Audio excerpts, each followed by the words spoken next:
PCOD PCOS ಇದಂತೂ common ಆಗ್ಬಿಟ್ಟಿದೆ ಇವತ್ತಿನ ಲೈಫ್ ಸ್ಟೈಲ್ ಅಲ್ಲಿ. ನಮ್ಮ ಹೆಣ್ಮಕ್ಳಿಗೆ ಹೇಗ್ ಹೊರಗ್ ಬರೋದು ಅನ್ನೋದೇ ಗೊತ್ತಾಗ್ತಲ್ಲ, ಅದೊಂದು ಬಿಗ್ ಟಾಸ್ಕ್ ಆಗ್ಬಿಟ್ಟಿದೆ.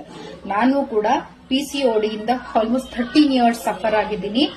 ಅದನ್ನ ರಿವರ್ಸ್ ಮಾಡ್ಕೊಂಡಿದ್ದೀನಿ. ರಿವರ್ಸ್ ಮಾಡ್ಕೊಳ್ಳೋದಕ್ಕೆ ನನಗೆ ಸಪೋರ್ಟ್ ಆಗಿದ್ದು 3Ps. ಈ 3Ps ನ ನಾನು ನನ್ನ ಲೈಫ್ ಸ್ಟೈಲ್ ಇಂದ ಎಲಿಮಿನೇಟ್ ಮಾಡಿದೆ. ಹಂಗೊಂದು ಸಪೋರ್ಟ್ ಆಯ್ತು. ಏನಿದು 3Ps? ಫಸ್ಟ್ ಬಂದು poor nutrition, second poor sleep, third one passive living. ಈ ಮೂರ್ನ ನಾನು ಚೇಂಜ್ ಮಾಡಿದೆ. ಪುವರ್ ನ್ಯೂಟ್ರಿಷನ್ ಇಂದ ಹೈ ನ್ಯೂಟ್ರಿಷನ್ ಕಡೆಗೆ ನಂದು ಲೈಫ್ ಸ್ಟೈಲ್ ಅಂದ್ರೆ ನಂದು ಊಟನ ಚೇಂಜ್ ಮಾಡ್ಕೊಂಡೆ. ನೆಕ್ಸ್ಟ್ ಪುವರ್ ಸ್ಲೀಪ್ ಇಂದ ಗುಡ್ ಸ್ಲೀಪ್ ಕಡೆಗೆ ನಾನು ಬಂದಿದ್ದು. ಥರ್ಡ್ ಒನ್ ಬಂದು ಪ್ಯಾಸಿವ್ ಲಿವಿಂಗ್ ಅಂದ್ರೆ ತುಂಬಾ ಹೊತ್ತು ಕುತ್ಕೊಂಡೆ ಮಾಡೋದು ಕೆಲಸ, ಬಾಡಿನ ಐಡಲ್ ಆಗಿ ಇಟ್ಕೊಳ್ಳೋದು, ಈ ತರ ಅದನ್ನ ಆಕ್ಟಿವ್ ಮಾಡ್ಕೊಳಕ್ಕೆ ಸ್ಟಾರ್ಟ್ ಮಾಡಿದೆ. ಯಾವಾಗ ಈ 3Ps ನ ಚೇಂಜ್ ಮಾಡೋದ್ನೋ ನಂದು ಪಿಸಿಒಡಿ ರಿವರ್ಸ್ ಆಗೋದಕ್ಕೆ ಸಪೋರ್ಟ್ ಆಯ್ತು. ನಿಮ್ ಮನೆಗಳಲ್ಲಿ ಯಾರಾದ್ರೂ ಸಫರ್ ಆಗ್ತಾ ಇದ್ರೆ ಅವ್ರಿಗೂ ಹೆಲ್ಪ್ ಬೇಕಂದ್ರೆ ನೀವು ನನ್ನ ಕೇಳ್ಬೋದು, ನಾನು ಹೆಲ್ಪ್ ಮಾಡ್ತೀನಿ. Thank you.